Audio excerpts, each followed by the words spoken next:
বিসমিল্লাহির রহমানির রহিম। সকল প্রশংসা আল্লাহর, সকল ক্ষমতার মালিক আল্লাহ মহান। আসসালামু আলাইকুম আমার প্রাণ প্রিয় সকল আপনজন, কেমন আছেন? আমি আপনাদেরই কান্তা আপা আবারও চলে আসলাম আপনাদের মাঝে অসংখ্য সুখবরের বার্তা নিয়ে। আজকে হচ্ছে 17/2/2025 সাল। আল্লাহর নামে কাজ শুরু করিলাম।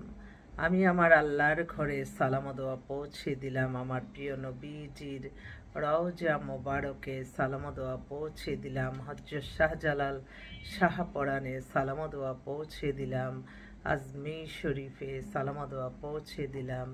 মাইজবেন্ডার শরীফে সালাম দোয়া পৌঁছে দিলাম। আল্লাহ আপনি ভালো কাজ কবুল আর মঞ্জুর করে নেন, আমিন। আসলে আমাদের যে প্রতিষ্ঠানটা, এটা হচ্ছে বিয়ে শাদীর একটা মাধ্যম। আপনাদের ঘরে যাদের ঘরে বিবাহযোগ্য ছেলে মেয়ে আছে, ইনশাল্লাহ চলে আসবেন। আমরা সপ্তাহে প্রতিদিনই আপনাদেরকে সেবা প্রদান করে থাকি। আমাদের যোগাযোগের নাম্বারগুলি বলে দিচ্ছি: 01971860261। ইমেল হচ্ছে lion121kanta@gmail.com। আসলে আমাদের এই প্রতিষ্ঠানটা কিন্তু আমরা প্রায় 20-30 জনের একটা টিম ওয়ে আমরা কাজ করি। তো আমি সকল প্রশংসাই আল্লাহর। আমরা ওসিলা মাত্র। আমরা দিন রাত পরিশ্রম করি আপনাদের ভালো কিছু মিলিয়ে দেওয়ার জন্য। অতএব আপনাদের একটু চিন্তা থাকতে হবে যে এই প্রতিষ্ঠানটার প্রতি আপনাদের মায়া মমতা ভালোবাসা থাকতে হবে এবং সাহায্য সহযোগিতার মন মানসিকতা থাকতে হবে। কারণ আপনি এখনকার যুগে কোথায় পাবেন একটা মানুষ আপনার জন্য সারাদিন চিন্তা করে আপনার জন্য ভালো ভালো প্রপোজাল দিতে থাকবে? এটা তো নিজের মায়ও করে না। হ্যাঁ, তো যেহেতু এটা আল্লাহর তরফ থেকে একটা, আল্লাহ হয়তো আল্লাহর কাছে হাজারো লক্ষ কোটি শুকরিয়া। আমি আমার আল্লাহর শুকরিয়া বলে আমি শেষ করা, আমি লজ্জিত আমার আল্লাহর কাছে। আমি লজ্জিত। আমি কৃতজ্ঞতা প্রকাশ করছি আপনাদের প্রতি, আমার আল্লাহর প্রতি। আমি লজ্জিত। আমি শুকরিয়া নিঃস্ব হাতেই প্রতিদিন আপনাদের মাঝে আসি। প্রতিদিনই অফিসে আর পরে করি যে আল্লাহ, অফিস আমি কিভাবে চালাবো এতগুলি মানুষ? আল্লাহর রহমত বরকত যে কোথা থেকে আসে আমি বোঝাতে পারবো না। আমি আমার আল্লাহর জন্য আমি লজ্জিত। আমরা উসিলা মাত্র। আমরা বিয়ে শাদীর কাজ করি, কিন্তু সত্যের জয় হবে ইনশাল্লাহ। আপনারা অনেকেই আছেন যে হ্যাঁ, বিয়েটা ঘটাই দিতে পারলেই ভালো। আমি কিন্তু জানি যে সেই মেয়েটা বা সেই ছেলেটার কোনো সমস্যা, এটা আমার নলেজে আসা মাত্রই আমি কোনো দিনও পারবো না আপনাদেরকে এই ক্ষতিটা অন্তত করতে। তো সেজন্য এখনকার যুগে যারা প্রেম ভালোবাসা করে তাদের কিন্তু একটা, এখনকার যুগের ভালোবাসাগুলি কিন্তু হয়ে গেছে অনেক সময় ফিজিক্যাল রিলেশন, অনেক কিছু হয়ে যায়। তখন কিন্তু ওই মেয়েটা বা ওই ছেলেটা আরেকজনকে বিয়ে করবে, তখনই কিন্তু তাদের বিয়ের পরে কিন্তু ঝামেলাগুলি বাঁধে। সেজন্য অবিবাহিত ছেলে মেয়ে যদি কারোর সাথে অ্যাফেয়ার থাকে, আমার মতে তারা অ্যাফেয়ারটাই মেনটেন করা ভালো। কারণ কি, এই কেসগুলি আমাদের কাছে, আমি নিজে জানি, আমি বিয়ে দিই নেই, পরে অন্যান্যভাবে হয়েছে, কিন্তু পরে দেখি যে 1 মাস হলো। কারণ ছেলেরা কিন্তু যতই নিজেরা এত খারাপ হবে, কিন্তু তারা একটা ভালো একটা সৎ মেয়ে চায়, যে না অবিবাহিত মানে সে কুমারী মেয়েকেই পছন্দ করে। কিন্তু তখনই দেখা যায় যে বিয়ের পরে যখন তারা বুঝতে পারে, এটা তো একটা জিনিস আছে যেটা বোঝা যায়। সেজন্য আমি সবাইকে, আমার বিশেষ করে আমার বোনের মেয়েদেরকে আমি একটাই কথা বলবো, যারা পাত্রীরা আছেন অবিবাহিত, তারা অবশ্যই আপনাদের যদি কারোর সাথে রিলেশন থাকে, ফিজিক্যাল রিলেশন থাকে বিয়ের আগে, তাকেই বিবাহ করবেন। কারণ এটা পরবর্তীতে সমস্যা হয়ে যায়। আমি তাই আজকে একটা অন্য অপ্রাসঙ্গিক একটা কথা বললাম, কারণ আমি যখন দেখি যে এই জিনিসটা একজন ক্ষতিগ্রস্ত হচ্ছে, তখন আমি একটু বলে দিই। ছেলেরা দেখেন, আল্লাহ হাদিসে লেখা আছে 4টা বিয়ে নাকি তাদের ফরজ, কিন্তু মেয়েদের কিন্তু এটা লেখে নাই। তাই আল্লাহর তরফ থেকে এইভাবেই তৈরি হয়ে আসছে। তাই আমাদের প্রত্যেকটা মানুষকে মনে করতে হবে যে কোনটা করলে গুনাহ হবে, আল্লাহ গুনাহ দিবে। সেই জিনিসটা যখন আপনি নিজে ক্যারি করবেন, তখন আপনার দ্বারা কখনোই কোনো খারাপ কাজ সম্ভব না। তো সেজন্যই চরিত্র এবং ইমান ঠিক রাখার জন্য সকলের বিবাহটা প্রয়োজন। একটা বয়স থাকে, এই বয়সটা আসলে হাজব্যান্ড ওয়াইফ একত্রিত থাকাই সবচেয়ে ভালো। অনেকেই আছে এটা বাঁচতে তখন তাকে মনে করতে হবে যে তার মানে যারা দেখবেন খুব তাড়াহুড়া করতেছে, তখন আমরা মনে করি যে এত তারা কেন, নিশ্চয়ই কোনো সমস্যা না, সে গুনাহকে ভয় করে তাড়াতাড়ি বিয়ে করতে চাচ্ছে। এটা আরও অ্যাপ্রিসিয়েট করবেন আপনারা। তো যাক, আমি আসলে একটু এই কথাগুলি বলছি কারণ আমি প্রতিদিন এরকম সমস্যা ফেস হই, তাই আমি বলছি। তো আজকে বেশ কয়েকটা খুব এক্সক্লুসিভ অভিজাত পরিবারের পাত্রী আসছে, যাদের কিনা নামমাত্র ডিভোর্স।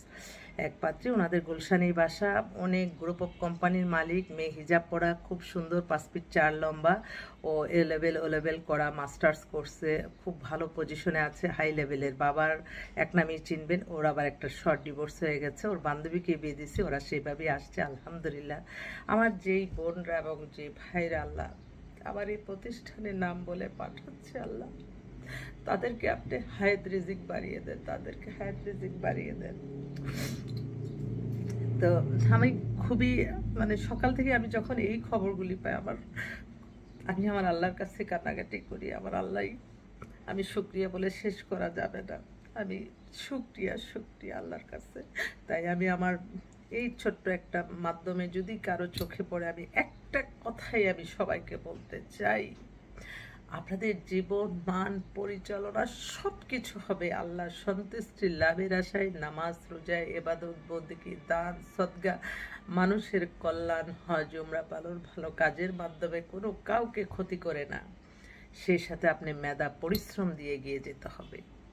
আমাদের কাছে আসছেন, অনেকে বলতেছে আল্লাহ আপা অনেক আগে যদি আসতাম হয়ে যেতাম। না রে বোন, এখন আল্লাহ তোমাকে আমার এখানে রিজিক রাখছে, আমার সেবা নেওয়ার জন্য আল্লাহ হুকুম দিচ্ছে, এখন সেজন্যই আসছো। আল্লাহর হুকুম ছাড়া একটা গাছের পাতাও নড়ে না। এবং আপনি ভাগ্য পরিবর্তন শুধুমাত্র আপনার নামাজ, রোজা, ইবাদত, বন্দেগীর মাধ্যমে আপনার ভাগ্য পরিবর্তন হবে। আপনি অভাবগ্রস্ত, ঋণগ্রস্ত, সমস্যাগ্রস্ত, সবকিছু আল্লাহর কাছেই যাবেন। আল্লাহই কোনো না কোনো ওসিলা ফেরেশতার মাধ্যমে আপনাকে সাহায্য করে দিবে। এটা তো আমি প্রত্যেকটা সময় অনুভব করি, আমি বলে শেষ করতে পারবো না। আল্লাহর রহমত এবং বরকত জ্বালা কিভাবে দেয়। তো ঠিক তো আরেকটা বোন, ওরা হচ্ছে বনানীতে সেটেল, 5 ফিট 4 লম্বা, ও মাস্টার্স MBA করা, খুবই কোয়ালিফাইড। এক বোন ফোন করছে, উনি আবার বলছে আপা আপনি যখন লাইভে থাকবেন আমার কণ্ঠটা শোনাবেন না। আছে মানুষ, সমাজে অনেক মানুষ আছে যে একটা উপকার করতে পারবে না, কিন্তু যে ভালো কাজ যেখান থেকে হয় সেখানে খোঁজা মারে যে হ্যাঁ তুমি মিডিয়ার কাছে গেছো। হ্যাঁ রে মিডিয়া তো একটা মাধ্যম, ভালো কাজের মাধ্যম, অভিজ্ঞতার মাধ্যম। যারা অভিজ্ঞতা নেয় তারা তো বুঝে। ঠিক আছে, আপার কণ্ঠটা শোনালাম না। আপা আসসালামু আলাইকুম, আমি একটু ভিডিও কলে আছি, লাইভে আছি। হ্যাঁ ওকে ওকে, ঠিক আছে আপু, আলহামদুলিল্লাহ। এক আপা ফোন করছে, উনি বলছে আমার কণ্ঠ শোনাবেন না, কিন্তু আমি বলবো বিয়েটা যেহেতু ফরজ কাজ, এখানে কিন্তু আমি শুধু মিডিয়া বলে না, আত্মীয় স্বজনও কিন্তু যদি একটু দেখাই দেয় ভালো একটা, তাহলে কিন্তু এটা সোয়াব পাওয়া যায়। কিন্তু এমন কিছু মানুষকে চাপিয়ে দিবেন না যে আপনার ইগো প্রবলেম, আপনার মান্য করতেছেন, আপনার এটাকেই বিয়ে করতে হবে। আমি এটা কখনোই করি না। আমি সবসময় আল্লাহর কাছে বলি যে আল্লাহ যার দ্বারা, যার জুড়ি লেখা আছে যদি ভালো হয় আপনি সেটা কাজ করে দেন। এবং এটা প্রত্যেকটা নামাজে আমার কিন্তু চোখের আমি সব কিছু না এগুলি বলে লাভ নেই, সবাই মাশাল্লাহ বলবেন। তো এই বোনটা এটাও কিন্তু একই কেস, ওরও 30 বছরের, 5 ফিট 7 লম্বা মেয়ে, এত সুন্দর মেয়ে, দেখার মতো। নামমাত্র ডিভোর্স হয়ে গেছে, ও লেভেল। ওর বাবা অনেক বড় বিজনেসম্যান, ওর জন্য একটা ভালো দেশে বিদেশে।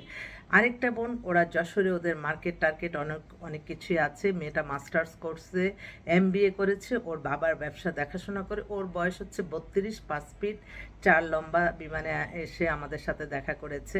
তো ওর ওর ওর খালাতো বোনকে বিয়ে দিছি, ফুফাতো বোন। তো ওরা আবার সেইভাবে পাঠালো কালকেই। তো মেয়েটাও দেখতে ভালো সুন্দর, ওর ডিভোর্স আছে, 5 ফিট 3 লম্বা, 3 লম্বা। ওর জন্য একটা ভালো ছেলে চায়, দেশে হোক বিদেশে, খুব জরুরি ভিত্তিতে। কারণ এরা আমাদের কাছে যারা জরুরি চায় মানে তাদের বিয়েটা ফরজ এবং তারা কোনো অন্যায়ের সাথে নাই, সেজন্যই কিন্তু ওরা বিয়ের শাদী নিয়ে চিন্তা ভাবনা করে। আরেকটা ভাই, ওনার মেয়েরও বয়স হয়ে গেছে, 26-এর মতো, অবিবাহিত, পুরান ঢাকাতে। মেয়েটা BBA করছে, ওরা একটা ব্যবসায়ী ছেলে চায় পুরান ঢাকার, কিন্তু আমাদের কাছে বেশ কয়েকটা মেয়ে আসছে আরও। আরেকটা বোন, ও বিধবা, ওরও পুরান ঢাকাতে বাসা, ওর বয়স হয়ে গেছে 42-এর মতো, দেখতে অনেক সুন্দরী। তো ও কালকে যে আমার মেয়েকে বিয়ে দিচ্ছি, এখন আমি একাকিত্ব, আপু আমার জন্য একটা ভালো ছেলে দেন। ঠিক আছে বোন, তোমার কথা বলে দিলাম, আল্লাহ যদি হুকুম থাকে ব্যবস্থা হয়ে যাবে ইনশাল্লাহ।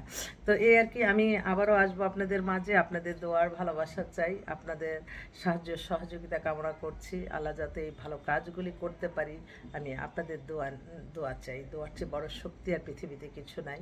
আমি প্রত্যেককে একটাই অনুরোধ করব, যারা এই বিয়ে শাদী নিয়ে পেরেশানিতে আছেন, আপনারা আল্লাহর কাছে কান্নাকাটি করেন, তাহাজ্জুদ পড়েন, রাত্রেবেলা নিরিবিলি আল্লাহকে ডাকেন, সব কিছু আল্লাহই করে দেবে ইনশাল্লাহ, ইনশাল্লাহ। আমি তো তাই সবসময় আমি আল্লাহর কাছে আমি শুকরিয়া কৃতজ্ঞতা জানাই, এবং প্রতিটা সময় প্রতিটা মুহূর্তে কোন আমি বোঝাতে পারবো না। আমার আরেক ভাই ফোন করছে, ওনার ছেলে হচ্ছে টেক্সটাইল ইঞ্জিনিয়ার। ফোনটা ধরবো, তাহলে আমি আপনাদের কাছ থেকে বিদায় নিচ্ছি। আসসালামু আলাইকুম।